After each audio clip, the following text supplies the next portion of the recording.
Hi folks, so welcome to the Prepared Homestead. This is Travis. Thank you all for stopping by to watch. Weather report today is compared to what it's been, it's nice. Started off cloud cover, somewhat cool. I mean, you know, compared to last week this time, this is quite cool. Probably will top out around 80 today, which is a lot better than heat indices into the 105, 110. So we will take it. It's nice. A lot of things going on in the world today, and seems to be the topic in the last 24 hours is war again. That's why I talked about yesterday with Iran and Israel. That still looks like it's heating up. Iran has sent message to the United States that their conditions for coming to the table to discuss some kind of peace, this is just to come to the table, is that the United States has to pay Iran for all of the damages for the 12-day war they had with Israel a few weeks ago, and the United States has to recognize Iran's right to enrich uranium. So that's not going to happen. So I think that's probably, kind of it's a go signal. China has also weighed in along with Russia, warning Iran that they have intelligence that the United States and Israel will be attacking Iran soon. They didn't really give a timeline. A couple of weeks ago, it was reported that Israel was 30 days away from having the capability to again go to war with Iran, which I assume what that means is they're getting as many weapons as they can from the United States. So if that's true, we've got maybe a couple of weeks. Who knows? It could be days. I mean, there are reports that they believe it's going to happen like this weekend, and that's very possible.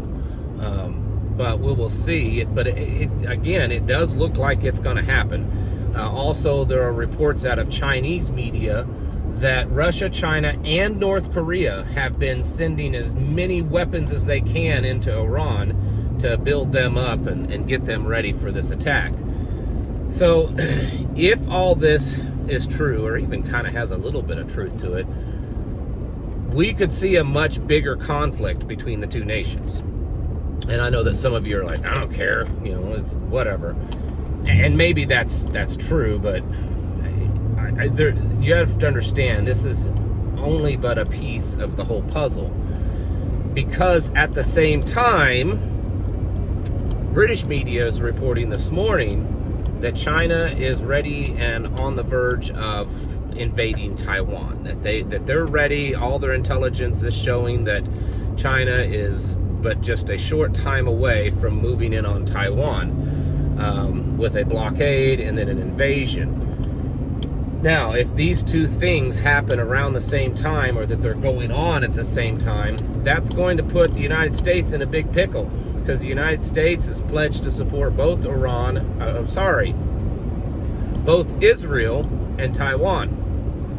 And the United States probably isn't really set up right now to do both. Plus, we're still sending stuff up to NATO so that can be trickled over to Ukraine. So basically, we would be in a three-front war, and we really don't have that. If you go back to that little 12-day war between Iran and Israel, it's reported that the particular weapons systems that we were sending over to Israel, that we depleted about 35 to 40% of our supply in just 12 days. And there's no possible way we have rebuilt that. Some of those systems take 6 to 12 months to manufacture. So this could be interesting. The president said he's placing a 100% tariff on Chinese goods if China continues to buy oil from Russia. And China said basically they don't care if Americans have to pay an additional 100% for their items. They're still going to buy oil from Russia. So there's that. And prices of items have already gone up. I mean, yes, I know the U.S. government is making hand over fist in tariff income, but that tariff income comes from you and from U.S. companies, not from China or any other foreign nation. Also, in international news. I reported yesterday how the Trump administration has, kind of turned its back on India, now buddying up with Pakistan, working out oil deals with Pakistan, which is weird because Pakistan is a very close ally with China. We've usually been allied with India, and now that's kind of flip-flopped. Well, India says, guess what? We're not buying fighter jets from you. They were slated to buy a bunch of F-35 fighter jets from the United States. They've walked away from that deal, and now that they are talking about buying Su-57 fighter jets from Russia. And they're, talking about how that they want to strengthen their alliance with Russia and China. So I guess it's one of those, the enemy of my enemy is my friend. So that's what's happening there. Bottom line is, folks, is there's a lot of stuff going on. And I know that there's a lot of stuff here domestically, with the Epstein and the Russiagate, and, now, Obama's treasonous, Hillary's treasonous. They're all treasonous as far as I'm concerned, regardless of what political party they're on or they're in. That it's almost like it's a requirement now. Oh, you want to be in leadership in the U.S. government? Well, you have to be a treasonous pedophile, basically. I know I probably shouldn't say that, but some of you would agree with that. I think the bottom line is that all of this just shows us, it's just more confirmation of where we are at in the world and where the things are moving, and they're moving closer and closer, just like I've said for years now. I've been warning you for years that they want everything to fall apart. They want there to be lots of big wars and chaos and confusion, and that's exactly what's happening. We're watching the world, kind of spiral into this World War III scenario. And even if it never reaches the point where it's, the United States versus China directly, we're seeing these proxy wars just over and over again. And it always ends up being one side is an ally of China and the other side is an ally of the United States. So it's a different type of warfare than what we've really seen in history, but it's still the two big boys going at it against each other.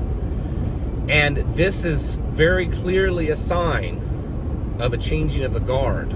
Russia is still out there, and the United States has kind of put them into a corner, and that's not a good place to put Russia. And there's so many Americans just think that, Russia's not a real big threat. Russia's a lot bigger threat than people would think. And Russian doctrine, nuclear doctrine, and war doctrine is very different than American, and I think most Americans don't realize, in the Russian mindset, you put us in a corner and you create an existential threat to our sovereignty, then, what else do we have to lose? Let's go all in. China, they're trying to show the world that they're worthy of being the world leader, and they're not going to take threats and back down to the United States, no matter how much it hurts them. And so what if it hurts their economy and it hurts the people in their nation? They're a communist nation, and their people are used to eating boot leather just to survive in the last couple of 3 decades. So, not being as economically prosperous for a while, they can handle it. They produce and own and control 80 to 90% of the world's supply of all kinds of stuff. So they don't care.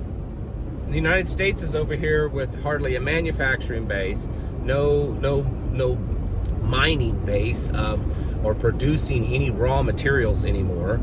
We produce a fraction of the world's steel, a fraction of the world's, rare earth minerals, a fraction of all these different things. And we're still trying to hold out as the world leader. Oh, and we've weaponized our currency. We've weaponized it more than ever before. And now we're weaponizing tariffs,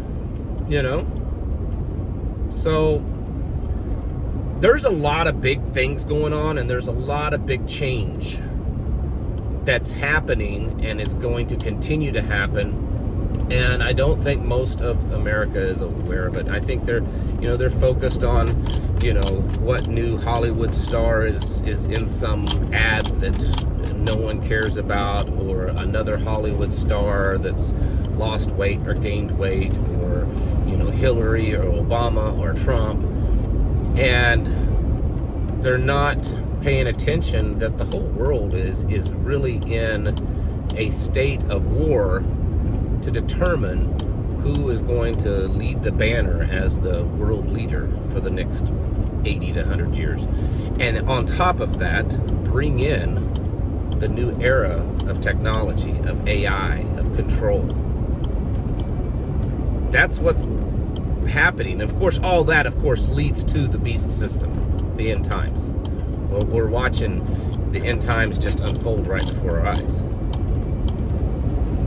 So you need to be really seriously getting ready, working on all the many facets of preparedness and self-sufficiency. I don't have a timeline. I'm not going to tell you that it's weeks or months away. It could be years away. But even at years away, if I could tell you that, you've got 3 years or 4 years before it all falls apart completely, that's still not a lot of time to do all the things that you need to do.